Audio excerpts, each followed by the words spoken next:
తమిళ star hero Vijay political party ground work మొదలైంది. 2026 ఎన్నికలే లక్ష్యంగా TVK నిర్మాణంపై దృష్టి పెట్టారు.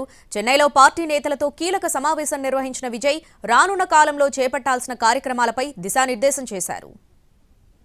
కోట్లాది మంది అభిమానులున్న హీరో విజయ్.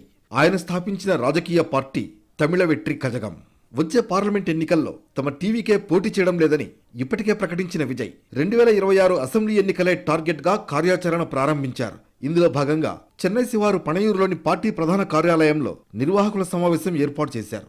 పార్టీ సభ్యత్వం, అంతర్గత పార్టీ నిర్మాణం, విస్తరణపై సమాలోచనలు జరిగినట్లు సమాచారం. రాష్ట్ర వ్యాప్తంగా ఉన్న జిల్లా అధ్యక్షులు ఈ భేటీలో పాల్గొన్నారు. ప్రతి ఎన్నికలకు ముందు కొత్త ఓటర్లు సభ్యత్వం తీసుకుంటారని, వారిని ఆకట్టుకునేందుకు కార్యక్రమాలు చేపట్టాలని సూచించినట్లు తెలుస్తోంది. బూత్ లెవెల్ కమిటీలను ఏర్పాటు చేయాలని విజయ్ ఆదేశించారు.